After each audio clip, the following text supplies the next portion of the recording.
안녕하십니까. 신영목 역사문화여행입니다. 이 채널은 역사와 문화에 관심이 많고 여행을 좋아하는 분들을 위한 방송입니다.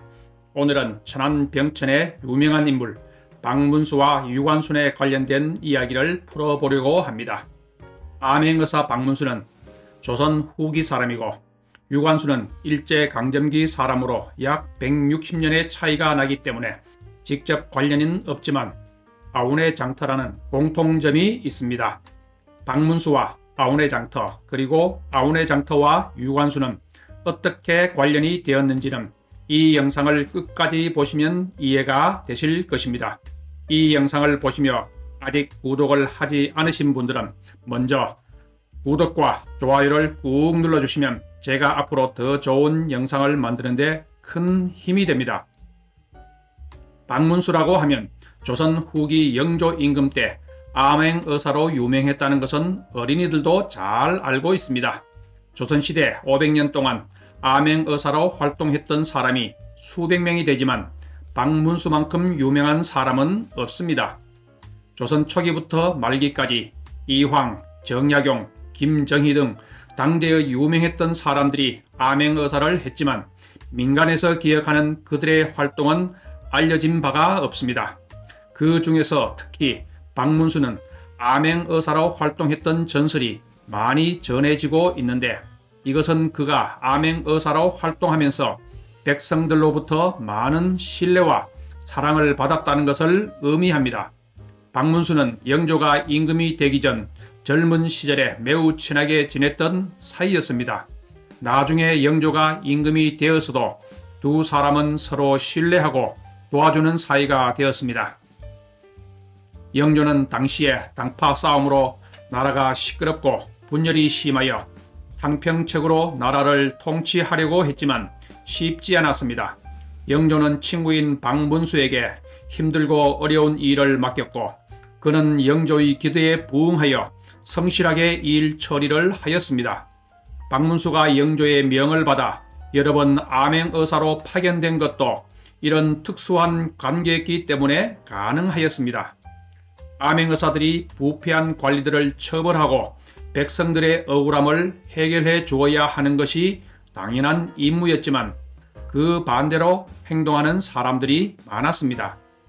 부패한 관리들과 한통속이 되어 뇌물을 받고 오히려 그들이 일을 잘하는 관리라고 보고하고 백성들의 억울한 문제를 해결하는 것에는 관심이 없었습니다. 윤선도의 손자 윤후의 일기를 보면 암행의사들이 받은 뇌물이 얼마나 많았는지 길거리에 뇌물을 가득 실은 나귀가 길을 메었고 받은 뇌물이 너무 많아 배에 실어 여러 차례 한양으로 보냈다는 기록이 나옵니다. 그러니 원칙대로 암행의사 업무를 잘 수행했던 박문수를 보고 백성들이 환호하고 신뢰하고 사랑했다는 것은 그 지역에 내려져 오는 전설에서 잘 알 수 있습니다. 박문수가 천안 병천과 인연이 시작된 것은 그가 1756년에 죽고 무덤을 만들면서부터입니다. 풍수지간이 그의 묘터를 찾다가 병천 뒷산 현재의 장소를 발견했습니다. 풍수는 이곳이 명당이기는 하지만 약간의 문제가 있다고 상주들에게 말했습니다. 사실 완벽한 명당은 없으므로 상주들이 풍수에게 무엇이 문제이고 어떻게 보완하면 되는지를 물었습니다. 이 터는 음기, 즉 여자의 기운이 세어 집안 여인들에게 문제가 생길 수 있으므로 현재 아우너 장터 자리에 시장을 만들어 많은 사람들이 밟고 다니게 하면 된다고 조언을 하였습니다. 당시 풍습의 양반 귀족들은 풍수 사상을 절대적으로 신봉하였습니다.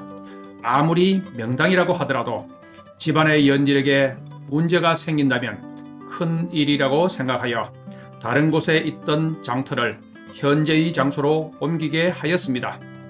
당시 시장은 넓은 공터에서 사람들이 모여 물건을 사고 파는 것이므로 시장을 옮기는 것은 아주 쉬웠습니다. 이렇게 해서 아운의 장터가 생기게 된 것입니다. 그러니 아운의 장터는 박문수 묘의 비보를 위하여 생긴 것이라고 하겠습니다. 여름에는 나뭇잎이 무성하여 잘 보이지 않지만 겨울에 박문수 묘에서 병천 음례를 내려다보면 과연 풍수에서 말하는 것이 무슨 의미인지 쉽게 이해할 수 있습니다. 유관순은 병천이 고향으로 당시 이화여전 현재 이화여자대학교 학생으로 고향의 아운의 장터에서 독립만세운동을 주도하였다고 합니다. 당시 전국에서 많은 사람들이 독립만세운동에 참여하여 목숨을 잃거나 감옥에 투옥되었습니다. 그녀는 감옥에서도 독립만세를 외쳤고 재판정에서도 당당하게 일본인 판사를 꾸짖으며 항거하였습니다. 그때 그녀의 나이가 16세로 보통 사람들은 목숨을 걸고 투쟁을 할 만큼 정신적으로 성숙하지 못했을 나이지만 유관순은 분명히 남다른 부분이 있었습니다. 그녀는 감옥에서 계속 투쟁하며 일본 경찰에게 고문을 받다가 순국하였는데 그때 나이가 겨우 17세였습니다. 사실 유관순은 3.1운동 당시 지도자 역할을 했던 다른 인물들과 비교하면 내세울 만한 실적과 역할은 없었던 것으로 보입니다. 3.1운동 때 많은 인물들이 독립운동에 헌신하였습니다.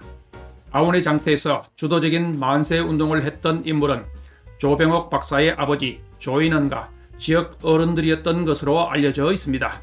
그러나 그녀는 아운의 장터에서 횃불을 들었던 것으로 항일운동을 했던 정정했던 다른 인물들을 제치고 3.1운동의 아이콘, 상징이 되었습니다.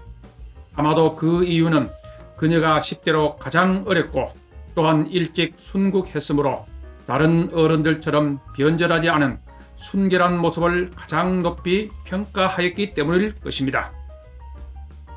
해방이 될 때까지 아무도 그녀의 존재에 대하여 몰랐다가 이화학당에서 유관순을 항일 애국자 동문으로 찾아내면서 알려지기 시작했고 그 후 점점 유명해져 오늘날 항일 애국의 상징이 되었습니다.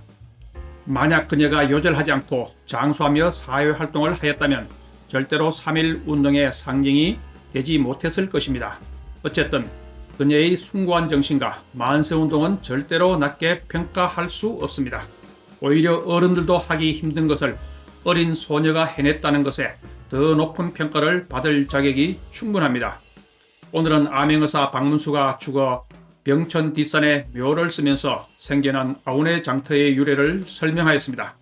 이것은 풍수지리와 관련하여 픽션과 논픽션이 어우러진 설화이므로 어디까지가 진실인지는 알 수 없지만 그렇다고 부정할 수는 없습니다.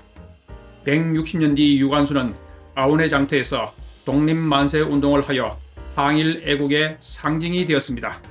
지금은 천안 병천의 아운의 장터가 순대국밥으로도 유명해졌지만 그 이전에 아운의 장터가 만들어지게 한 암행의사 박문수가 있었고 또한 만세운동을 했던 유관순을 반드시 기억해야 합니다. 오늘 이 영상이 재미있고 유익했다면 좋아요와 구독을 꼭 좀 눌러주이소. 다음 영상에서도 더 유익하고 재미있는 내용으로 찾아뵙겠습니다. 감사합니다.